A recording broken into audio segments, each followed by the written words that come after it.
Welcome to episode number 13 of Carl Knows People podcast.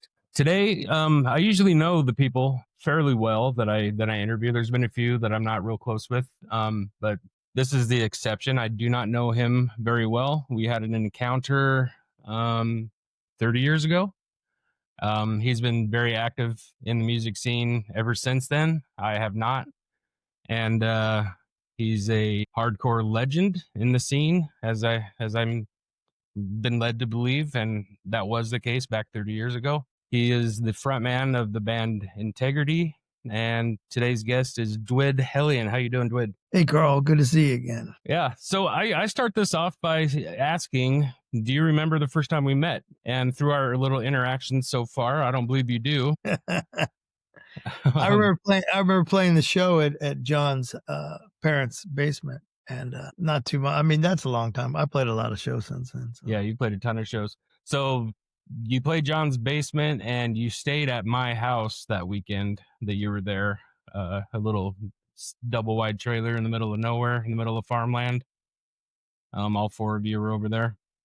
I remember, I can't remember which one of you said you saw a deer in the yards. One of you saw a deer in the yard, and they thought it was a goat. So I always thought that was funny because you guys are from the city. I'm assuming you're from the city. I'm from Indiana. Oh, you're from Indiana. Okay, so it probably wasn't you. The other guys were from the city. Yeah. Okay. So my first and only interaction with you was that you stayed, I think, 2 nights at the house. My parents were gone for that weekend, and so I had a free living room for you guys to stay at, and you guys played the show at John's. And so yeah, that's how I remember you and how we interacted. And you do remember that show vaguely, if not real well. I remember that we played it. I don't remember a lot of details. It is on YouTube. That show is on YouTube, your whole set. I mean, somebody got footage of it. I ran across it a few years back. And you did play with Snapcase and Donuts. Yeah. And I don't know if you guys were planned. I thought something happened where you're probably not going to be able to let me know, but one of the two, either you or Snapcase, you both just happened to be in the area at the same time. And only one of you were meant to play the basement, but John ended up lining it up so both of you guys can play. Do you remember if you only played that show, or did you play somewhere else that weekend? I think that was the only one. Yeah. For that region, for that area. Okay. Yeah. And how many times have you been to Seattle, the Seattle area, to play? My life? I don't know. Several times. A couple times, yeah. Yeah. All with Integrity? Like 6 or 7 times, maybe, I think. I'm not sure. Okay. All with Integrity? Yeah. I've only played it with Integrity. You've only played. Okay, so let's we're going to go back. We're going to talk about your upbringing and your childhood. Where were you born? In Indiana, Marion, Indiana. It's a small town. My grandparents lived out in LaFountain, Indiana, which was like farmland. Yeah. There was no stores or anything like that, and the neighbors would be like, quite a hike from each other. So and the closest country, yeah. The closest hospital was Marion, Indiana. That's why I was born there. Okay. And do you have brothers and sisters? I have 2 sisters. 2 sisters. Okay. So I got misinformation along the way where I heard that your brother, which apparently you don't have, was the singer of Mushroom Head. That's not true, but they're from Cleveland. Is that correct? The band Mushroom Head? Yeah, or one of the members. I think. Do you know Mushroom Head? Yeah, I just don't know where all the members are from or anything like that. Okay, so you don't really have a connection to them at all. I know some of them, but there's been a lot of different guys in the band over the years, so I'm not so sure who all of them are nowadays. But no, I don't have any brothers. Okay, so that was misinformation back from 30 years ago that I was told. So what was in your family, in your household growing up? Were your mom and dad together? Briefly. Okay. Was there music? Was it a musical household as far as like music being played, or were any of your parents musically inclined? It was more religious, and it wasn't about.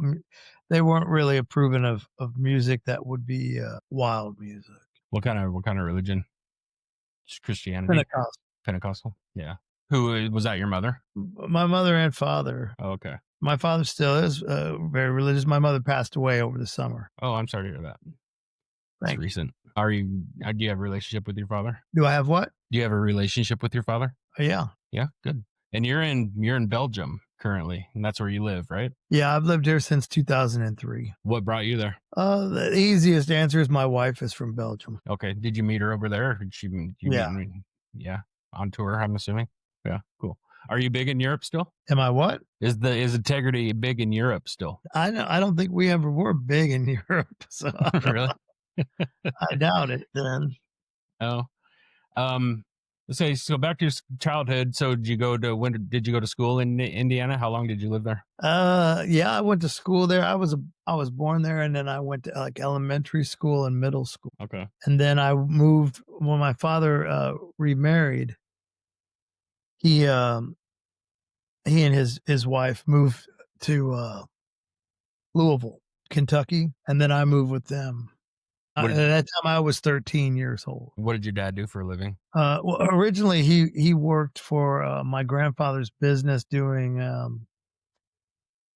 uh, carpentry work. They had a construction business where they built homes for people, Yeah. and then, when he got, married to my stepmother, he started at that time, this was in the early '80s, late '70s, he got, into computers and things like that, and then she worked for General Electric, and he ended up getting a job with them because he was one of the few people who knew about computers then, and so his job was to, basically set up the corporate offices with computers. So they'd have Interesting. computers in their offices and such. That's an interesting career shift. Because of that, they would move often too, because of her career and his, I guess. What And did then she do? she was in charge of kind of like, the corporate, HR in a way. Like, she would deal with the higher up people's, issues, Yeah. like sorting out trouble or whatever and things like that, as far as I understood. I mean, I was a kid. I don't that's what I took away from it, was that she was sort of like HR for the corporate people, and if there was issues, she'd come in and sort of like clean it up, Okay. I like gotcha. kind of, like psychology in a way, sort Right. of Um, find a s- solution to the problems so that the company could continue forward with the people without any, so like interpersonal issues with the company, like I stuff like guess that so. is I mean, that was what like, you're thinking. 45 years ago, so Come on, dude, let's get that memory going. and then it was Um, also boring shit that I never fucking paid attention to. that's right.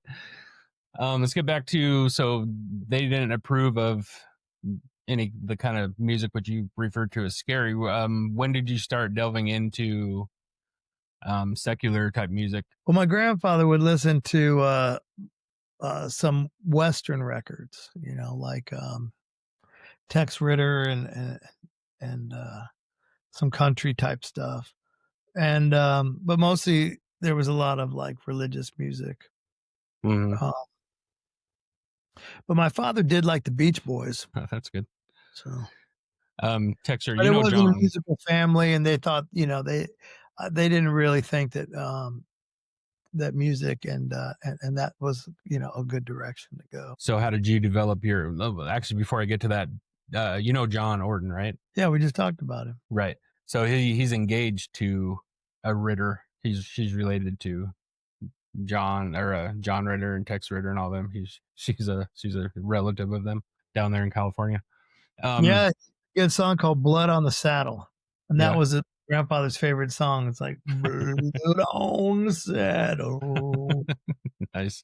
blood on S- the ground." so how were you introduced to other music that your parents weren't? Well, I got interested in music by accident because I was living in the middle of nowhere, and I was bored to tears, and I would take, cassette tape players, Mhm. and we had a couple of them, but they were more for, like, taking notes or something, it wasn't like for recording, Yeah, music. It didn't have a radio connected to it or anything like that. It was just more for, like, I think for people to talk into, like, to dictate into, and then they would transcribe it later with a typewriter. So I had one of those for some reason, and I would play with it all the time, like yeah. a toy, like I didn't think of it as music. And one of my favorite things to do was, to watch every night on television in the '70s, I think it was a Saturday night, they'd have, horror movies on, just one horror movie on, and it'd be on late at night, and, Yeah. there was a horror host named Sammy Terry, and I would stay up to watch that show, and this is when the television was big like a, piece of Console. furniture. Yeah, Right. Yeah. like a big old piece of furniture, wooden furniture. So Yeah. I would sit in front of it and, put this tape player next to the speaker and try to record the audio because back then you couldn't record video that didn't exist yet. So Right. I'd record the audio of the horror show like Dracula or Frankenstein or something, and then throughout the week, I'd play it back and then, try to use my imagination to remember what I'd seen, and then I Yeah. would draw on paper, like, the scenes that I remembered, which I'd probably misremembered, and Right. then that helped me with my, creative abilities, I suppose, and in addition to that, I would mess around with the tapes and, like, goof around and play them, but again, playing as a toy, not as an instrument, and, Right. in addition to that, we had, like, the electricity to the house came off of, poles, you know? Hmm. I don't know if that's still a thing or if your listeners know what that even means, but they'd have these big, electric poles, like wooden posts Yeah. up into the sky, and then the cables would be draped over these, and then they come to the house. When they come down to the house, to avoid getting, lightning strike the house and electrocute and ruin everything, they had a ground the Hmm. wire that come off the side of the, garage into the ground, and it was really taut and, like, heavy, roped kinda metal, intertwined, and Yeah. I used to take, like, a stick or a baseball bat and bang on that, and then the sound would reverberate into the Hmm. garage. If I open up the garage, it'd be, like, kinda like an acoustic guitar, and then I would Right. play that and kinda slide it like a slide guitar, and then Yeah. smash on it. And I'd do that until I got into trouble, and then I'd do it again the next day or so. So, Yeah. I would do stuff that would involve sound, but I didn't realize that it was musical kind of ideas or anything like that, but then later on, it kinda made sense that it, connected. What do you think it was about the horror movies that attracted you? Was it the I'm not supposed to be doing this thing of it, or you just saw it once and were drawn to it? No, they would let me watch it somehow. Uh, Not music, but horror movies are okay. well, it wasn't that music was available then, I mean, it just wasn't Yeah. something that we're interested in. It was I Right. mean, there were punk records in the '70s, but in the town that I lived in, there wasn't. So, it Right. wasn't like people were having mohawks and on the phone and driving a John Deere tractor and listening to the Right. Sex Pistols or something, or the How big of a Clash. town was that you grew up in? You mean how many people live there Right. or Yeah. Yeah. Yeah. Do not you too many? think, if you even know? Not sure. The I town mean, I this live in was currently has 500 on a good day. Oh, yeah, maybe that's something like that or less, yeah. there Yeah. wasn't much going on there, Yeah. so and it's still the So same. I drove through it to go to my mother's funeral, over the summer, and it's still, like, desolate there. There ain't a lot going on. what kind of memories did came back when you drove through it? And how has it been a long time since you had been through there, or did you visit your mother quite a bit? My mother didn't live there no more. She moved Oh, away okay. to Okay. she moved to, closer to Indianapolis by Okay. that point. By the point of her death, and she had actually moved there, like, in the '80s, late Okay. '80s, I think, so, um, But they had the the last time funeral I'd been, in my the old grandmother town? lived there. So my grandmother, Okay. the last time I saw her was maybe 10 years ago. So I hadn't been there in about 10 years, probably. Yeah. So when you started getting into so that led you into, just the acoustics of that big, rope wire that you were banging. That and also I'd take, like, my grandparents' records, like the Tex Ritter records and stuff, and then I'd take Elmer's glue and cover the records up with it and wait Mhm. for it to dry, and at first I thought that they'd dry, like, in an hour. They didn't Yeah. dry in an hour. Then I thought maybe the next day they'd dry, it took, like, 3 days, 4 days till it Yeah. would dry, and once it would dry, I'd peel it off, make a copy of that record, and put the copied, glued record onto the turntable and play that, and it'd sound like this cacophony of craziness, and I would enjoy Oh, listening to I've that. never heard anybody doing that. That's pretty interesting. Um, so when did you Yeah, I don't know start? why anybody would do that. It's just something I did as a kid. That's what boredom makes you do some things, I guess. Yeah, it's I still live by that kind of, motto, Yeah. the more You still bored I have am, the more weird stuff I do, glued up any records lately? keep myself entertained. Did I glue up any records? No, but I No. have a lot of weird instruments that I Yeah. So when did you start developing maybe your own little taste in music? And then how did that come about? well, at that in the '70s, I didn't have a taste in music, I just would make stuff that was entertaining to me.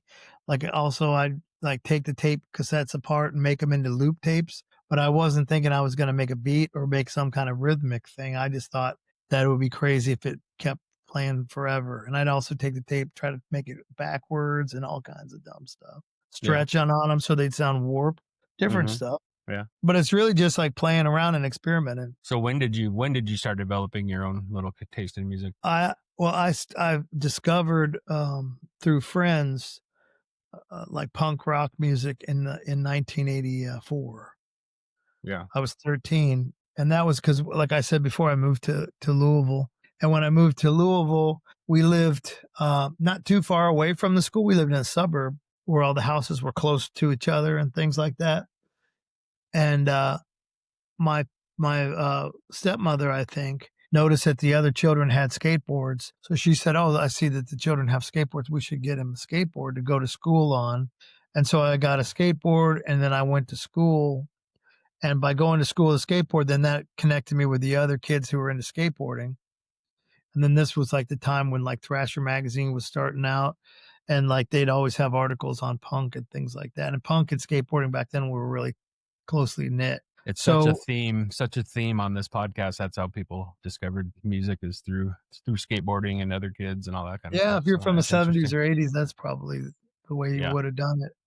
So the other children would say, "Hey, do you listen to this or this and this?" And I never heard of any of Black Flag or something, and I had no idea about anything like that. I didn't know that stuff even existed.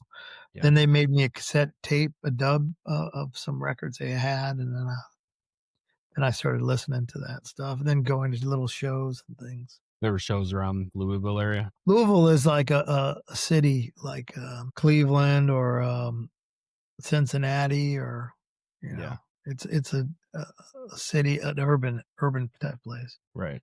So Do they you had punk, they had shows and stuff. Like, so the local band that was popular when I was a child was called Maurice, and those guys split up a couple years later, and then they became 2 bands, Slint and King Horse, and both those bands became kind of popular yeah. Locally or nationally? nationally. Actually, yeah, Especially I hadn't Slint, heard of they them, but became very popular. yeah. They, Punk rock? they were sort of like what Neurosis, would be or later Oh yeah. on, sort of Yeah. like that. Um And a little bit grunge maybe, I guess, I don't know. But it wasn't like what I was listening to when I saw their first band, but, you know. yeah. Um do you remember the first album that you bought for yourself Yeah.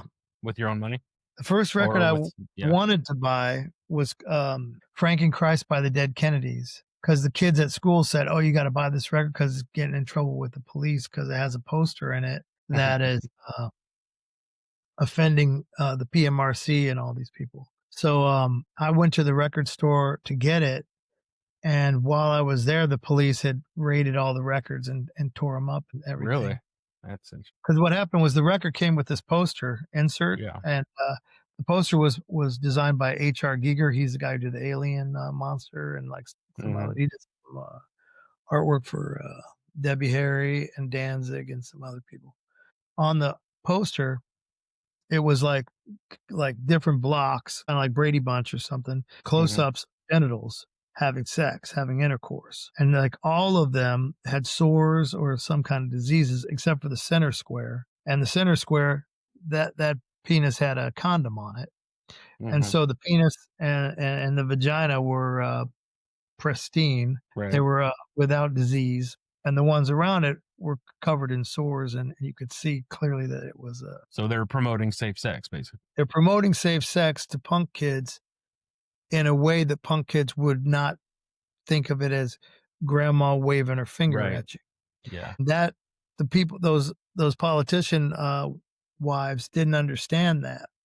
What they were doing was a good service towards safe sex for kids and, young adults. without being, uh, a granny about it. Yeah, And they preachy and didn't churchy. understand. They said they called it pornography. Right. So it was it drawings or was it actual pictures? It was airbrush. H.R. Giger is an airbrush artist. Yeah, there's a I'd have to movie look. called Alien from the '70s with Sigourney Weaver. Right. Yeah. He made that monster. Oh, okay. I'll have to look that up. See, you can probably see images of that on online. I'm sure. Oh, Of that Giger, artwork. yeah. Yeah. He's pretty Well, if that famous. if A lot of that's if people have that's him. A lot of certain, people get tattoos of his artwork. yeah. Do you have any of it? Yeah. Do you have some of I his do. work on you? I have a few tattoos of Giger, actually. This one is Giger. I don't know. Is this a video podcast or Yeah, it's video. Yeah. I that's probably should have Giger? warned you that. This one's Giger.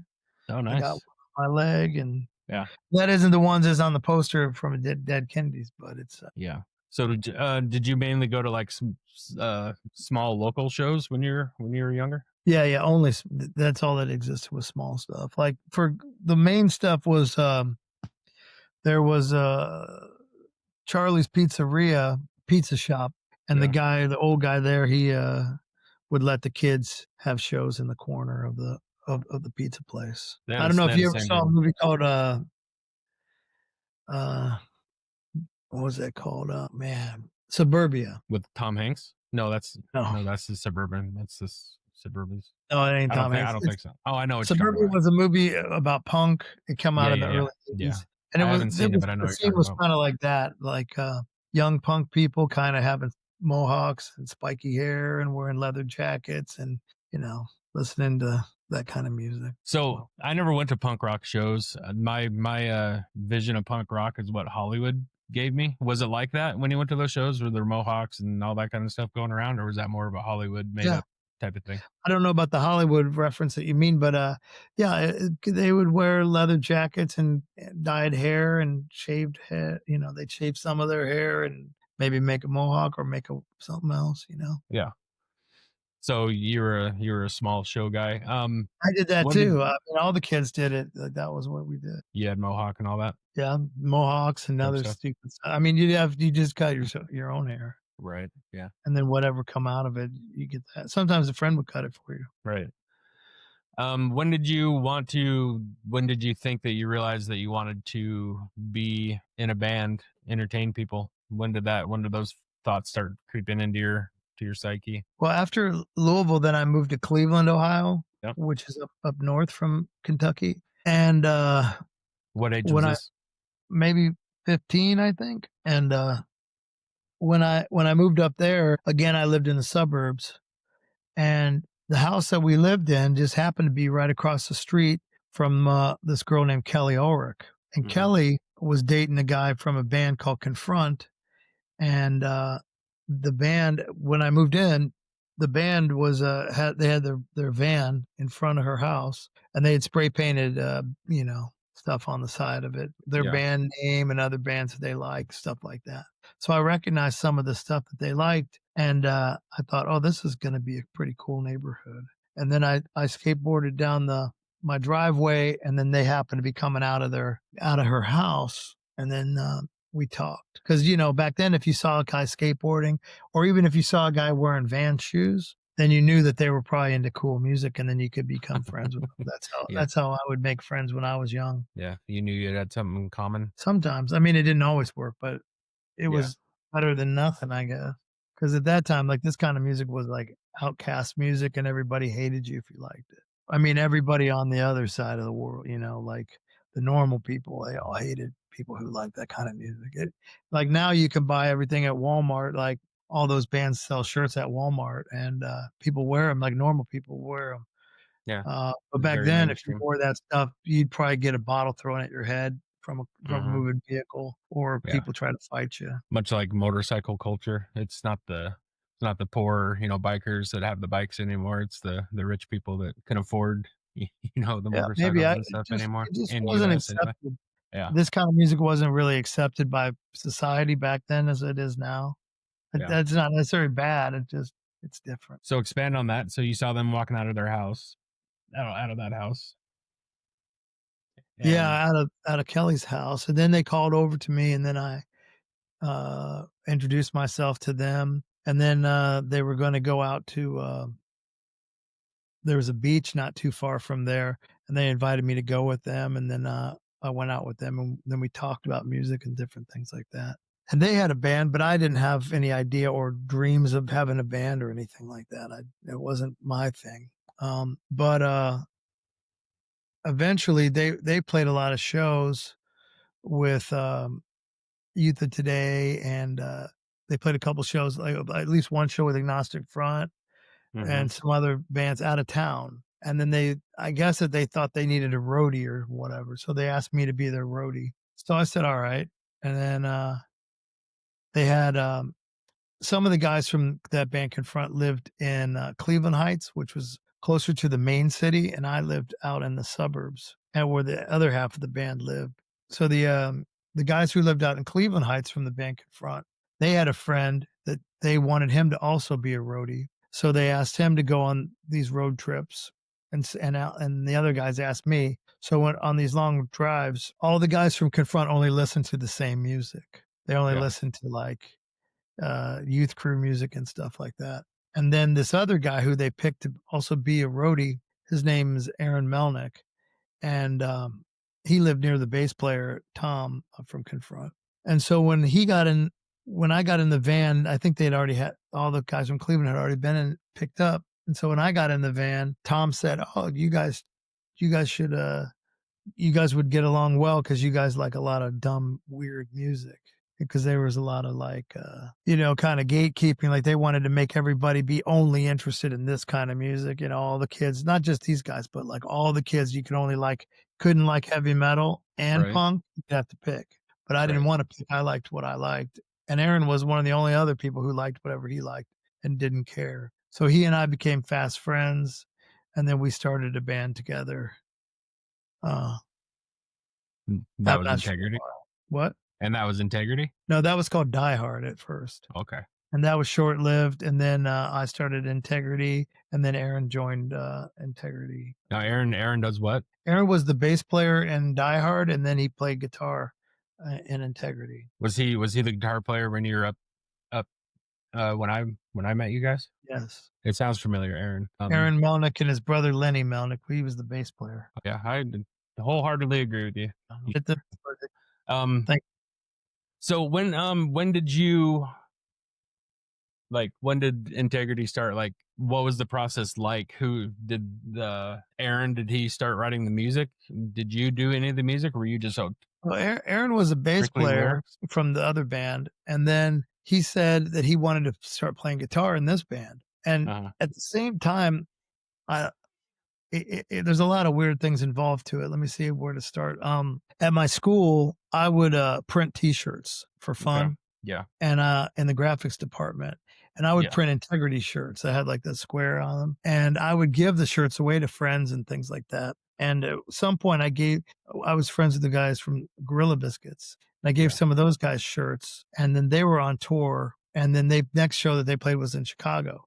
When they played in Chicago, this young record company, which is called Victory Records. At the time, they Yep. only had a couple records out. They wanted to do an album.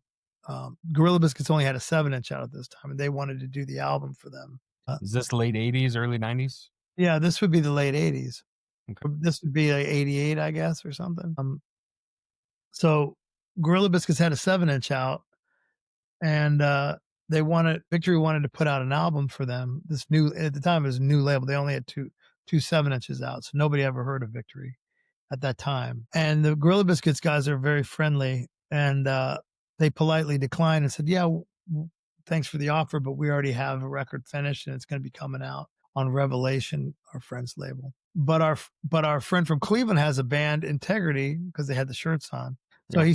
he must have saw those shirts and thought, "Oh, this band is really happening." And we didn't have any fucking songs. So I ended up Just because of the shirts, that's hilarious. yeah. So I ended up getting a record deal, and I didn't have any songs. Aaron heard that I had a That's great. deal, and he said Yeah. he wanted to join the band, but this time he wanted to play, guitar, not bass. Uh-huh. And, like, a couple days before that, this girl that I know, she heard I had a record deal, and she said, "Over Christmas, I got this guitar, and I don't wanna play guitar. You can have the guitar, because I don't know what to do with this thing for your band or whatever. So this girl gave me the guitar. Her name was McCall Bennett, and then I gave it to Aaron, and then Aaron learned how to play guitar on that, and then we made the songs. What was his influence musically? I Because mean, a lot. I hear a lot of metal in your guys' music. Yeah, we I'd say like more metal than a lot. punk. Celtic Frost and Geezem and Slayer, Metallica, Yeah. and the youth crew music too. And a lot of punk music, just a lot of everything. Goth music too, Bauhaus, Joy Uh-huh. Division. Back then, Joy Division was goth, I guess, but now it's something else. Yeah. So when did you guys start like being a little proficient at writing songs and getting a little set list together? How long did that kind of take you guys? Well, like the first song was "Live It Down," and I just sort of like beatboxed the riffs to him. I said, "Do something like this." And if you know the Hmm. song, it's a very simplistic song, kind of just like da like caveman kind of thing. Right. And so it was real easy for him to like do that, translate that mouth sounds into Yeah. a song. And then we would basically we would listen to songs that we liked and reverse engineer them and see like, okay, these bands repeat something, they say something long, then they say something short, and a couple times they repeat that. That must be the chorus. Then they say another long thing. That must be the verse again. Then they Oh, you had repeat it. no musical knowledge. Yeah, I had none at all. I mean, Aaron knew Yeah. some stuff, and maybe he knew more than me. I don't know. I'm just coming at it from my memory. So Right. what Yeah. knowledge he had tucked away in his mind, I can't speak for. But for me, like I had no idea how to write lyrics or how the structure worked or any of that stuff. So I had to use other examples from things that I liked and sort of like use that as a point of reference and Yeah. take it apart and put it back together again. Were you And always it worked out. yelling? Were you always a yelling style singer? Was Yeah, that and always the your thing thing? with the yelling was, I didn't have any money, and Aaron had a pretty good amp, and he would Yeah. turn that amp all the way up, and we would practice in his, parents' basement, and he'd have that amp as loud as you could imagine, so I would have Hmm. to try to yell over it Yeah. to get anywhere, Yeah. to be heard, and that's how it started, like that. That's pretty cool. When did you guys? How long did it take for you guys to like start getting traction and maybe get some following, some sort of following? Well, we had the record deal before we had any songs, so we ended up recording a demo and then a 7-inch. Uh-huh. And before the 7-inch came out, we went on tour with the band Judge and on the East Coast and played several shows with them. And those were our first shows as Integrity out of town. We didn't play in town first. We played out of town. And was Reading, Judge? Pennsylvania, I think, was the I'm first show. assuming Judge was an upstart at that point, or were they pretty well known? Judge had a 7-inch out at that time called New York Crew. Hmm. And then they're also members of Youth of Today and other bands, so they're real popular in the scene because of that, and And because they you're make good going music. and you're touring with them again this summer, Next week. starting next week. Yeah. Is it just the U.S. portion of it, or are you guys going to Europe as well? We're playing, a few shows on the East Coast with Judge, and then we're playing a few shows in the Midwest and in Canada with Madball, Mm-hmm. and then, on the West Coast, we're playing, some more shows with Judge because some of the guys from Judge have another band that was having a conflict of schedule in the middle, Okay. so they had to go and do the other tour in between. Yeah. And in Okay. addition, Judge, it's Earth Crisis is playing, on the tour as well, That's and, nice. Combust, and then the Okay. Madball leg is, Strife. It's Madball and Strife, and Combust as well, I think. Yeah. That's a sweet lineup, actually. It's pretty. It's the throwback to the '90s for sure. Yeah. It's cool that all those bands are still together. So, when did you headline your own tour, if you want to call it headlining? I'm sure it was small, and I'm sure it was it probably self made? Did you have to promote it yourself and all that, and get the bookings yourself, or is that done through a label? No, the label didn't do anything for us. Good. Especially they didn't pay us. As far Victory. as touring, our first European tour that we did, we opened up for Neurosis for half of it, and the other half was Into Another. Hmm. Both of they would headline. First, it was Neurosis headlining, and then it was Into Another headlining. We were the opening act or the under them act. Yeah. I think that tour that when we played in Seattle, that we had headlined that tour, headlined, Right. it was just us going with ourselves, and then, we would, have, a couple local openers at Yeah. each, event. So that But was it your was that was your first like on your own type of tour, 94ish? No, before No? that, I Oh, don't know what the first one was. We would also not just do full-blown tours. We had to work shitty jobs and save up our money to go on tour because we wouldn't get paid to play. right. So, we'd have to save up enough money to go on tour, and the more we saved up, the more we could tour. Yeah. So, Yeah, I never any band that I was ever in never took it that far. It was just local stuff.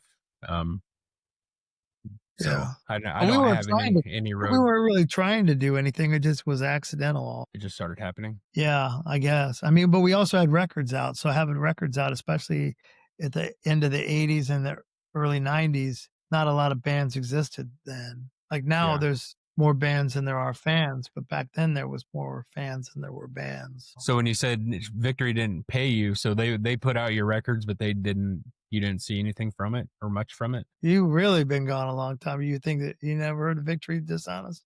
They're dude. I'm telling you, notorious. I cut out at about 95, and I was gone. Yeah, Victory's pretty notorious for So I know they being were the big label, at hard. least the big East Coast label back then in the 90s. They were the ones that, had a lot of the hardcore bands from what I remember. Yeah, they were from Snapcase Chicago. and yeah. Okay. Um so I never understood where you guys stood on the whole straight edge thing. Were you guys ever straight edge? Did you When I we were know children huh? when we were children, When you're young? yeah. Yeah. You mean children or like when you were first starting? Yeah, that too, but, like, when I first started, I was 16 years old. Right. Because I think when you guys stayed at our place, I think you drank or somebody one of you guys drank. You went to the store and got some beer, and I was a little surprised because I was even then a little naive on the scene because I knew the people that played John's Basement were usually the straight edge scene, and so I was a little confused on that part of it because I knew who you guys were, but John basically introduced me to everything hardcore. I was a metal kid and um the music we played was kind of metal, but it also kind of fit in with the hardcore stuff. So Yeah, our band's lyrics don't really pertain to any type of, talking about, what you can drink social or issues, right? just What it's do you not base what do you base your lyrics off of? What's your myself. inspirations? Just what you're thinking at the time, Yeah, they're just, expressions of who I am. I'm not trying to tell other people to be like me.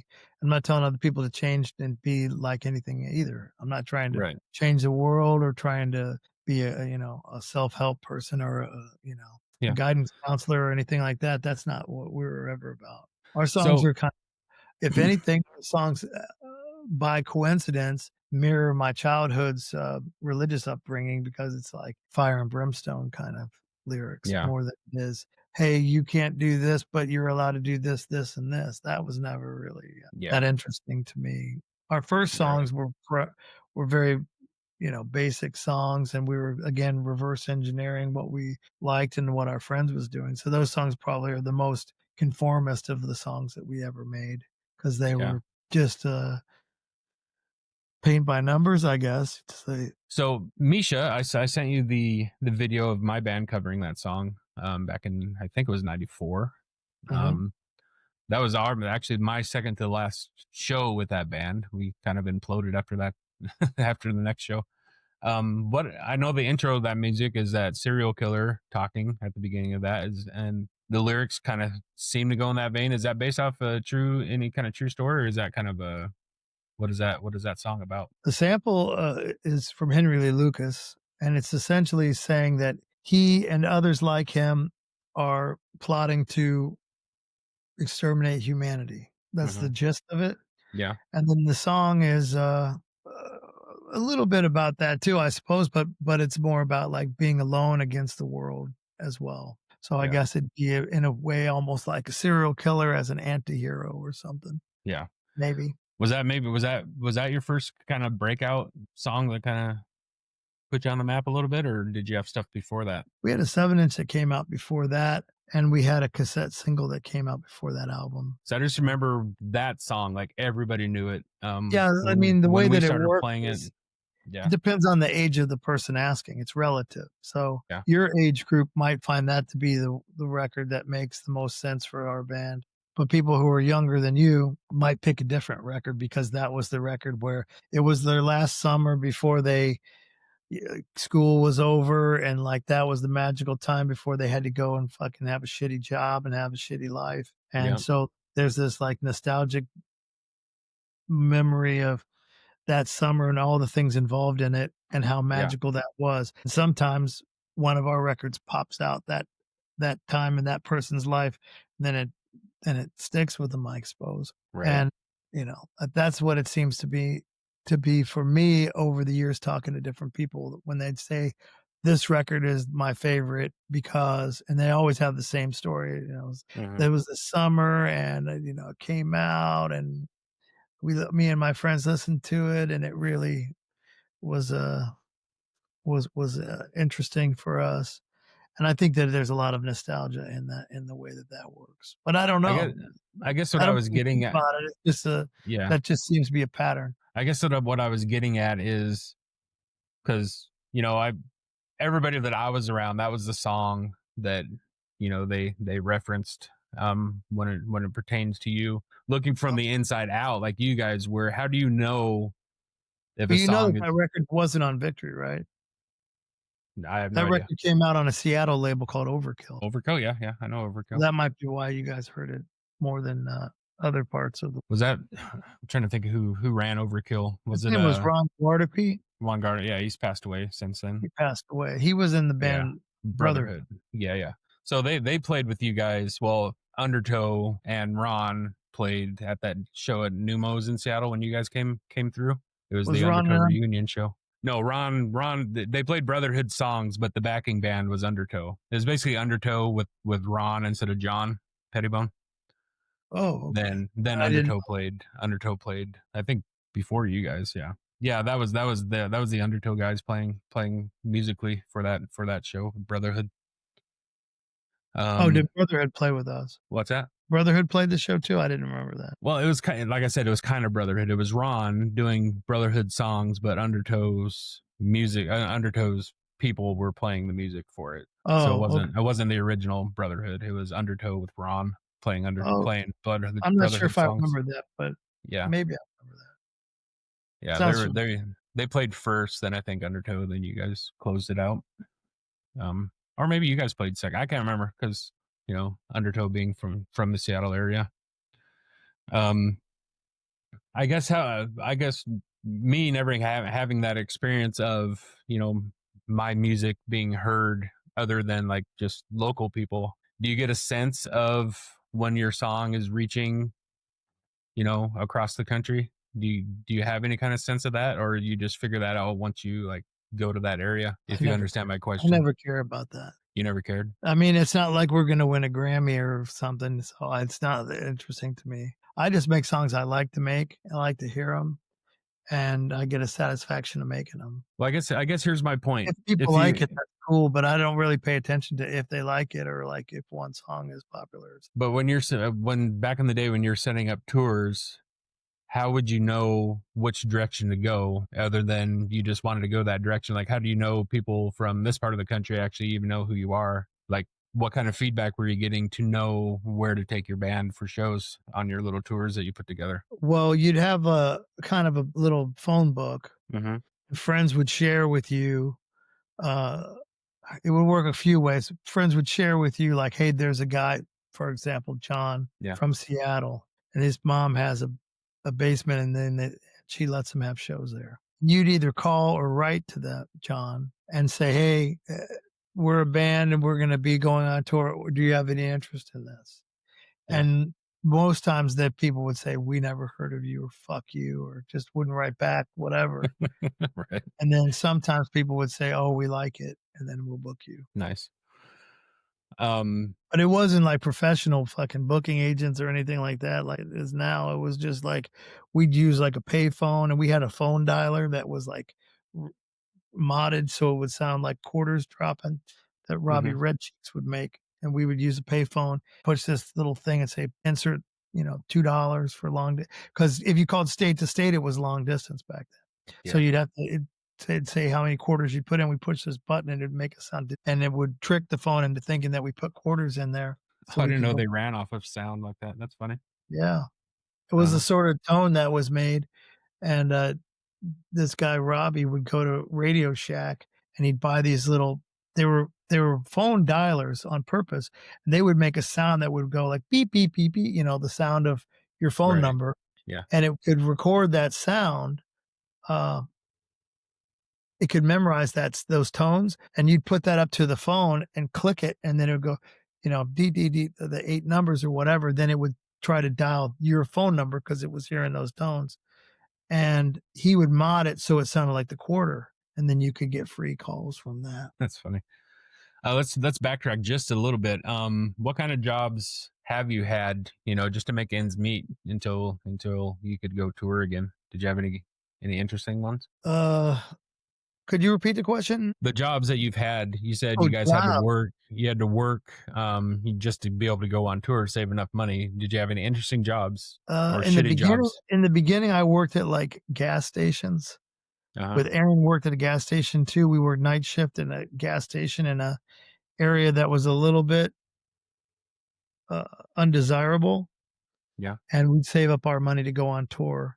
And then shortly after that, Photoshop came out in Yeah. the early '90s, and I learned how to use Photoshop, and, I self-taught myself Photoshop.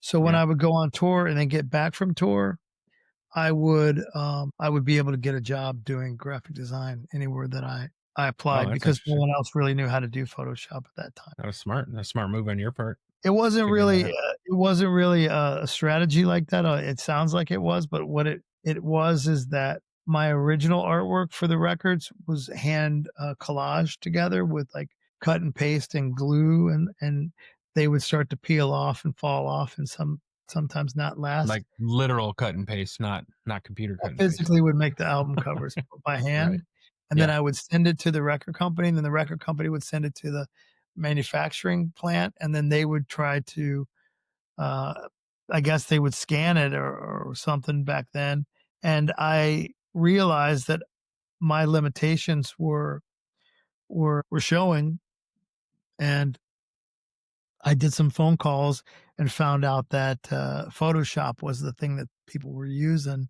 to make Hmm. artwork for record covers, so I taught myself that because not because I thought I'd get a career out of it, but because I thought I could, maintain a good quality of album covers and be able to control what I wanted it to look like rather than be at the mercy of the record company or whoever changing it or doing it the way that they wanted to do it. I wanted it to look the way that I wanted it to look.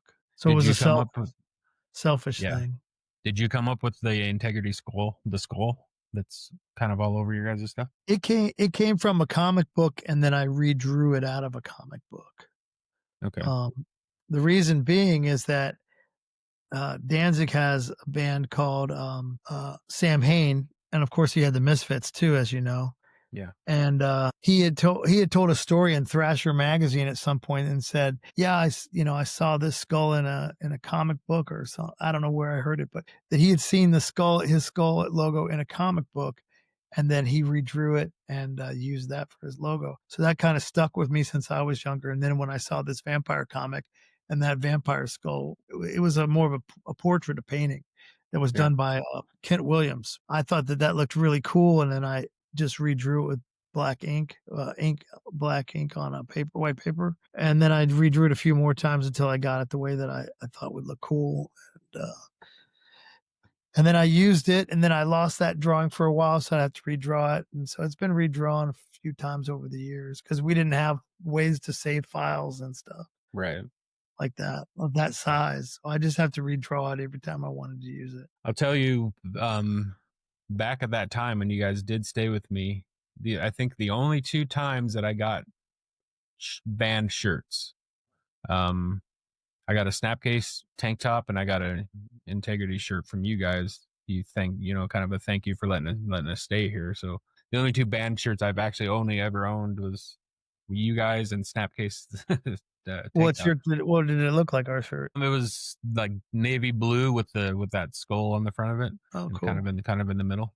I don't have it anymore. Lost it in my moves along over the years, but yeah, I was never a t-shirt buyer uh, for bands or whatever. The bands I was in, we didn't have any merch whatsoever. We didn't put out one. Within is who I was in when you guys were around. We put out a four song demo, and that's as much as we ever did. um so where does integrity stand like currently? It's been kind of constant for you for the last 30 years. Yeah, I make records, consistently, but they're not necessarily coming out every week or every year. Depends. Yeah. So how does that work? I was asked to ask you this. How does it work with you being, because your the other members of your bands, I know there's been different members, but like currently, how does that work? The recording process and all that kind of stuff. Well, there's a few ways it can work. Basically, we lay down like a demo type sketch of a song, sometimes using fake drums to get the idea across, sometimes just tapping on the table and recording that as drums, sometimes with click tracks, whatever. So And the then, other members are US, right? well, the drummer's in Paris, Okay. and most of the other guys are in the US too. Yeah. Okay. Okay, go One ahead. of the Sorry guitar to cut you off. players lives in Paris also. Okay.